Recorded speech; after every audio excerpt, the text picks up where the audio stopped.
ആരോഗ്യത്തോടെ ഇരിക്കാം. മികച്ച പരിചരണം ഞങ്ങളുടെ ഉറപ്പ്. Shoranur medical trust, Shoranur.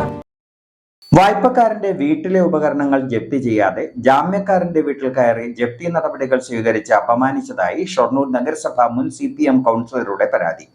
CPM ഭരിക്കുന്ന ഷൊർണൂർ അർബൻ ബാങ്ക് ഉദ്യോഗസ്ഥർക്കെതിരെയാണ് പട്ടികജാതി ക്ഷേമ സമിതി ജില്ലാ കമ്മിറ്റി അംഗം കൂടിയായ D.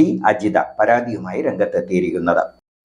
2008 ഷൊർണൂർ മഞ്ഞക്കാട് തറക്കൽ അനിൽകുമാറിന് 25,000 രൂപയുടെ വായ്പയ്ക്കായി ആൾജാമ്യം ഒപ്പിട്ടതിന്റെ പേരിൽ വീട്ടിൽ കയറി ബാങ്ക് ഉദ്യോഗസ്ഥരും പോലീസും അപമാനിച്ചു എന്നാണ് മുൻ കൗൺസിലറുടെ പരാതി. അജിതയുടെ ഭർത്താവ് വിനോദ് കുമാറാണ് ജാമ്യക്കാരൻ. വിവാഹപ്രായമെത്തിയ പെൺകുട്ടികളുള്ള വീട്ടിൽ മുന്നറിയിപ്പോ ജപ്തി നോട്ടീസോ അറിയിപ്പുകളോ രജിസ്റ്റേർഡ് നോട്ടീസുകളോ നൽകാതെ വീടിനകത്ത് അതിക്രമിച്ച് കയറി വീട്ടുപകരണങ്ങളുടെ പട്ടികയെടുത്തു എന്നാണ് ആരോപണം. ഇതിനെതിരെ പോലീസിനും SC/ST കമ്മീഷനും പരാതി നൽകിയിട്ടുണ്ടെന്നും അജിത പറഞ്ഞു. ഒരു 16 വർഷം മുമ്പ് ഒരു അനിൽ എന്ന് പറഞ്ഞൊരു വ്യക്തി വീടിന്റെ അടുത്തുള്ള അനിൽ എന്ന് പറഞ്ഞ വ്യക്തിക്ക് ലോൺ എടുത്തിട്ടുണ്ടായിരുന്നു. ഒരു 25,000 രൂപ അർബൻ ബാങ്കിൽ നിന്ന് ലോൺ എടുത്തതാണ്. അതിന് വിനോദ് കുമാർ എന്ന് പറഞ്ഞ വ്യക്തി, എൻ്റെ ഭർത്താവ്, ജാമ്യം നിന്നു. ഇത്രയും കാലമായിട്ട് അവർ ആ ലോൺ അടച്ചിട്ടുണ്ടോ ഇല്ലയെന്ന് നമുക്ക് ഒരു അറിയിപ്പും കിട്ടിയിട്ടുണ്ടായിരുന്നില്ല. ഈ അനിൽ എന്ന് പറഞ്ഞ വ്യക്തി കഴിഞ്ഞ ഏപ്രിൽ മരണപ്പെടുകയും ചെയ്തു. അതുവരെയും അവരുടെ അടുത്ത് ഈ ലോൺ തിരിച്ചു വാങ്ങാതെ ഇത്രയും വർഷം മുന്നോട്ട് കൊണ്ടുപോയിട്ട് ഇത് പലിശ സഹിതം 49,000 രൂപയായി.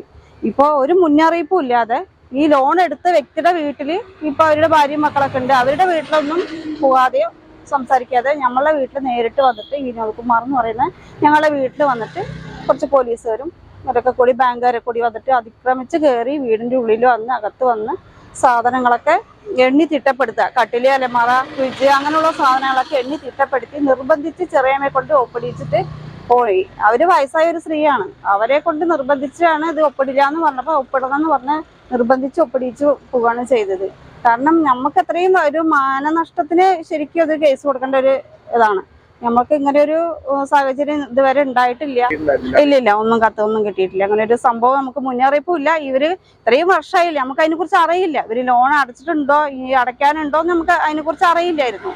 ഇപ്പൊ പറഞ്ഞിട്ടുമില്ല. നമുക്കൊരു നോട്ടീസോ കാര്യങ്ങളോ ബാങ്കൊന്നും വിളിക്കുകയോ ഒന്നും ചെയ്തിട്ടില്ല. ഒരു മുന്നറിയിപ്പും ഇല്ലാതെ അകത്തി പെട്ടെന്ന് വന്ന് പോലീസുകാരെ കൊണ്ടുവന്ന് അകത്തേക്ക് കയറി വന്നിട്ട് ഇങ്ങനെയൊക്കെ ഒരു ഷോ കാണിക്കലായിരുന്നു അവരവിടെ കിടന്ന് കാണിച്ചു കൂട്ടിയാറുണ്ട്. വായ്പക്കാരന്റെ വീട്ടിൽ കയറുകയോ അവരുടെ വീട്ടിൽ ജപ്തി നടപടി സ്വീകരിക്കുകയോ ചെയ്യാതെയാണ് ജാമ്യക്കാരൻ എന്ന നിലയിൽ തന്റെ വീട്ടിൽ കയറിയതെന്നും അറിയിപ്പ് പോലും നൽകാതെ അപമാനിച്ചതെന്നും ആക്ഷേപമുണ്ട്. മാത്രമല്ല, വായ്പക്കാരൻ മാസങ്ങൾക്ക് മുമ്പ് മരിച്ചു. 16 വർഷം മുമ്പെടുത്ത വായ്പക്കാരൻ ജീവിച്ചിരിക്കുമ്പോൾ തിരിച്ചു പിടിക്കാൻ നടപടിയെടുക്കാതെ മരിച്ചതിന് ശേഷം ജാമ്യക്കാരുടെ വീട്ടിൽ കയറിയതെന്നും ഇവർക്ക് പരാതിയുണ്ട്.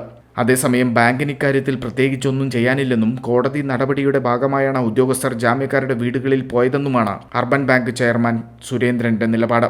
വായ്പക്കാരോടും ജാമ്യക്കാരോടും ഒറ്റത്തവണ തീർപ്പാക്കാൻ പദ്ധതിയിലൂടെ പ്രശ്നം പരിഹരിക്കാമെന്ന് അറിയിച്ചിരുന്നതായും ചെയർമാൻ പറഞ്ഞു. വായ്പയെടുത്താൽ തിരിച്ചടയ്ക്കേണ്ടതുണ്ടെന്നും വായ്പക്കാരൻ മരിച്ചതിനാൽ പലിശയുൾപ്പെടെ ഒഴിവാക്കി തിരിച്ചടയ്ക്കാനുള്ള സൗകര്യം ചെയ്യാമെന്നറിയിച്ചിരുന്നതായും ചെയർമാൻ പറഞ്ഞു. View luxurious make over studio, bus stand building, Kulappully.